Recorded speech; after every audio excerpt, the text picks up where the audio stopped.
डेढ़ 2 महीने पहले चीफ जस्टिस ऑफ इंडिया ने एक किसी व्यक्ति ने कोई पिटीशन डाली और उसको लगभग झिड़कते हुए ये कहा कि बहुत सारे ऐसे युवा हैं जो अनएम्प्लॉयड हैं, मतलब अनक्वालिफाइड हैं, अयोग्य किस्म के हैं, और क्योंकि उनके पास कोई एम्प्लॉयमेंट के लायक कुछ है नहीं, इसलिए वो क्या बन जाते हैं, एक्टिविस्ट बन जाते हैं, सोशल मीडिया करने लगते हैं, मीडिया करने लगते हैं। और साथ में कहा कि वो लोग पैरासाइट्स हैं या कॉकरोचेस हैं। अब ये स्टेटमेंट अगर ना होती तो कांग्रेस जनता पार्टी भी ना होती।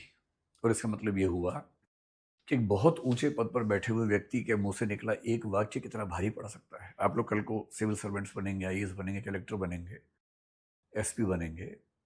ध्यान रखना है, सबसे जरूरी है अपना वाक संयम, अपनी अभिव्यक्ति पर कंट्रोल करना। उन्होंने कह दिया कॉकरोच, जनता नाराज हुई। जेन जी में सोशल मीडिया पर बहुत सारी चीजें चलने लगी कि कॉकरोच कहा, कॉकरोच कहा। उसके बाद कोई ये नहीं देखता कि एग्जैक्ट स्टेटमेंट क्या थी। यह भी ध्यान रखिएगा, आपने एग्जैक्टली क्या कहा कोई नहीं देखेगा, उसमें से केवल एक शब्द या आधा वाक्य निकलेगा।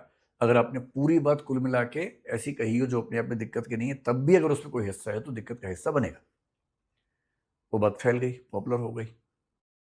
और तब अचानक एक लड़के ने, अभिजीत दीपके ने, अमेरिका में कहा कि अगर ऐसा हो कि सब कॉकरोच इकट्ठे हो जाएं, पेज बनाया।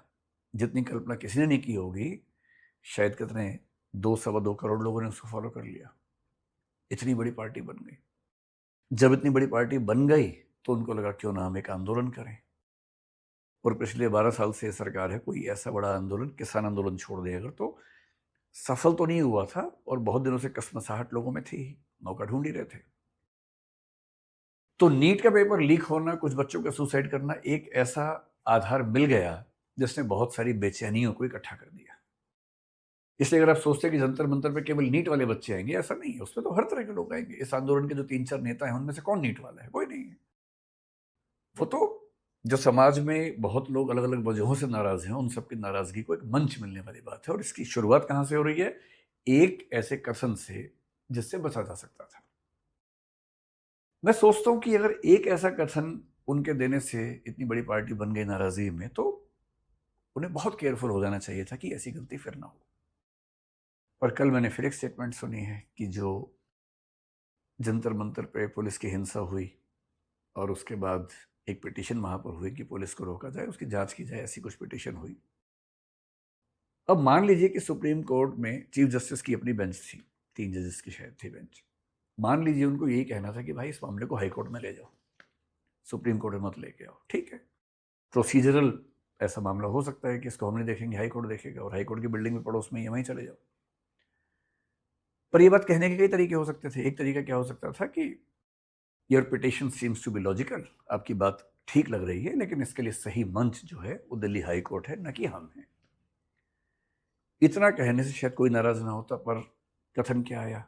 डोंट वेस्ट आवर टाइम, हमारा समय मत खराब करो। बेशक पूरी स्टेटमेंट ये है कि don't waste your time, don't waste our time, your time is more precious than hours.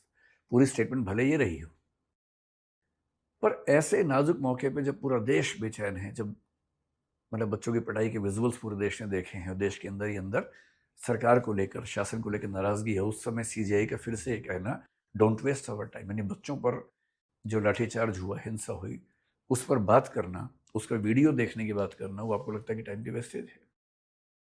बेशक लगता हो, पर कहने का भाव क्या होना चाहिए था? सबसे अच्छा क्या होता है कि आपको स्टेप लेते या स्टेप लेते हुए दिखते कि उन बच्चों को एक भरोसा जगता कि हाँ, अगर सरकार नहीं सुन रही है तो कम से कम सुप्रीम कोर्ट सुन रहा है।